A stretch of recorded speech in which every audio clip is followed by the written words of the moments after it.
Como a gente trabalha com exames, como a gente trabalha com técnicas, as coisas elas vão evoluir. Então, assim, infelizmente, se eu formar agora, ou se eu conseguir, já formei tem, sei lá, 4 anos e consegui agora meu título de especialista em audiologia. Se eu parar agora e não fizer mais nada, isso não vai dar certo.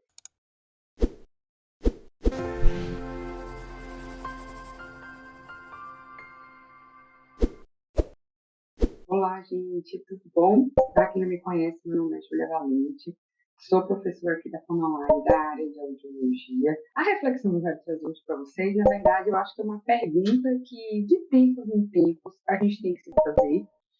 De tempos em tempos eu me faço, e mesmo que a gente não pare um momento e fale, ai meu Deus, deixa eu pensar sobre isso, é algo que eu acho que tem que permear a nossa prática clínica, né? Que a gente se perguntar como eu posso ser um melhor audiologista, como eu posso ser um melhor fonoaudiólogo.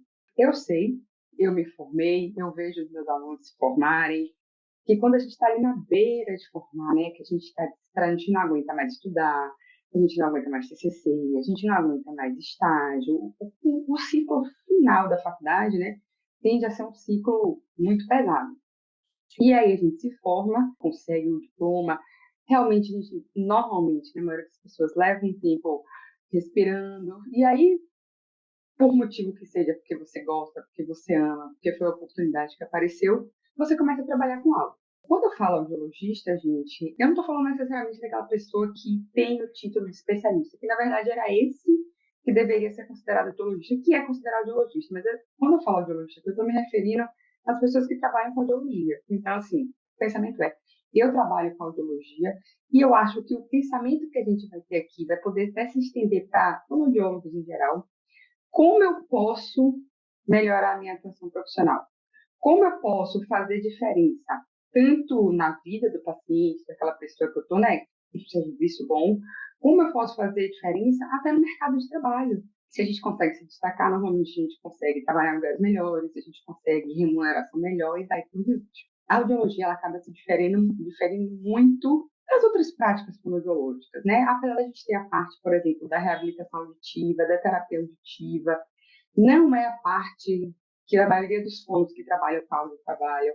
A maioria trabalha com exames, com diagnóstico, com coisas objetivas, com número, com cálculo, que é uma coisa que assusta a maioria das pessoas quando vê audiologia.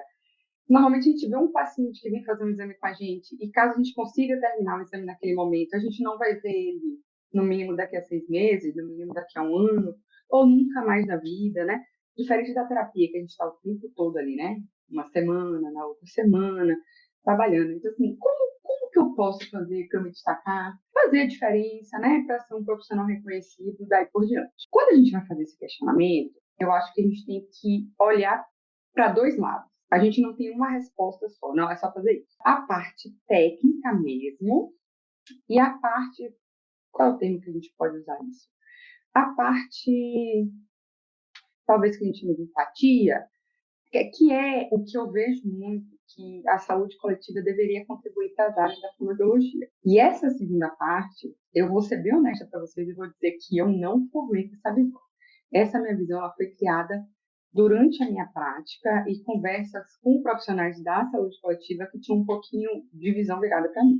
Tá? Mas vamos falar primeiro da questão técnica. A questão técnica ela acaba sendo mais óbvia. Como a gente trabalha com exames, como a gente trabalha com técnicas, as coisas elas vão evoluir.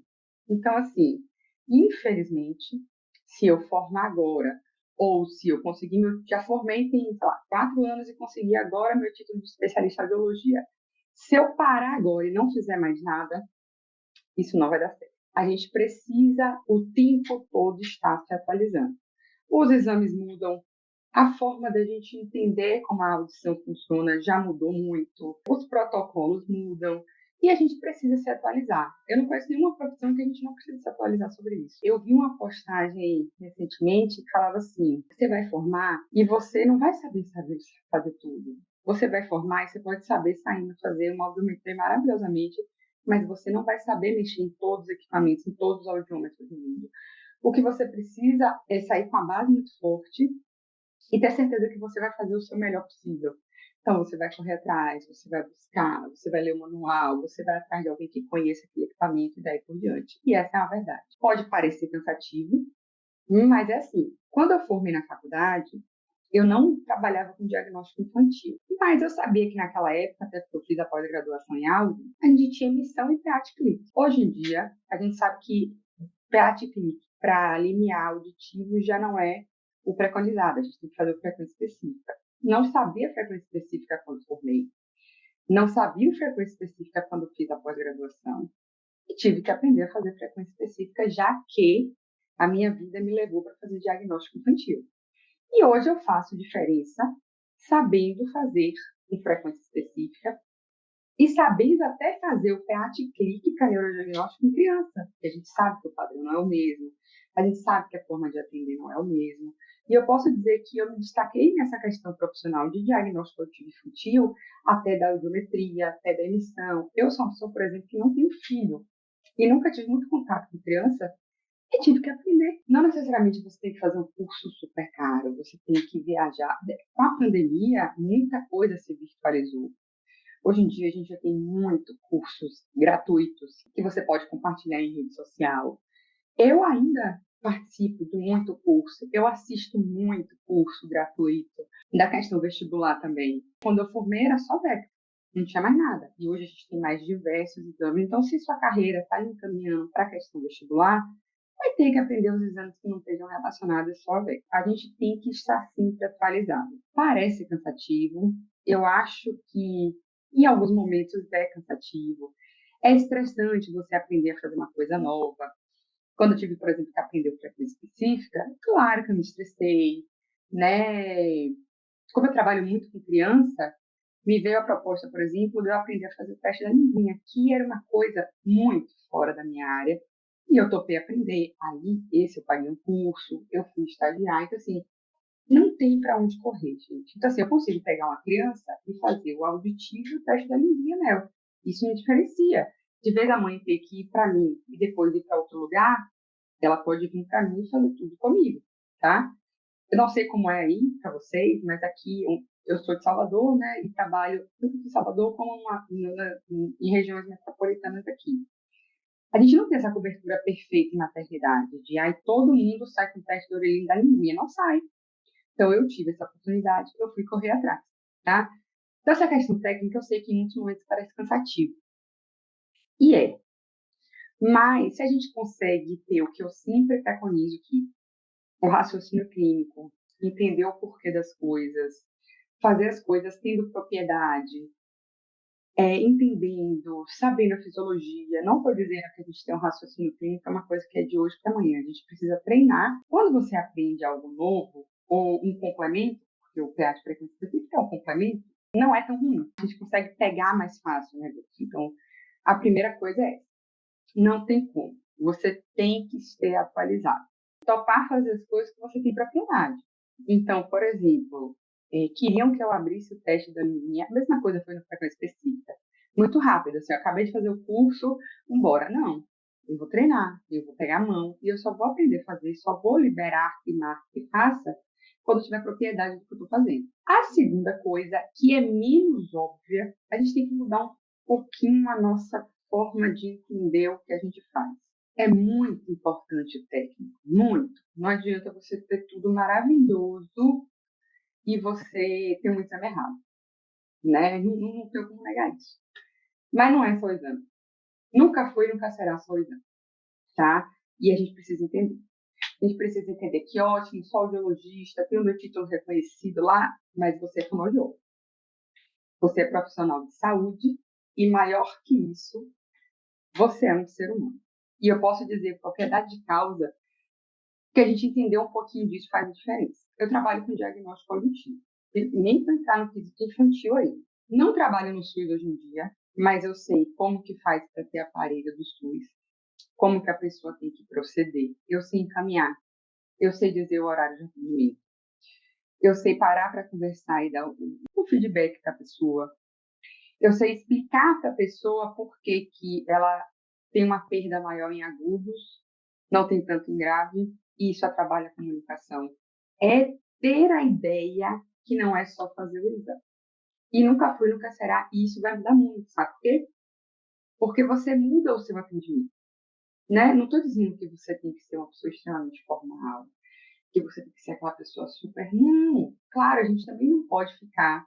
Se eu faço um exame meia hora, gastar uma meia hora explicando. A gente, a maioria das pessoas da produtividade, a gente sabe de tudo isso, da pressão de atendimento.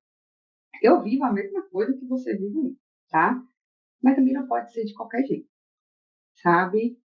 Não pode, e eu vejo que isso faz diferença. Principalmente se você estiver falando de diagnóstico cognitivo infantil. Mas em adultos também.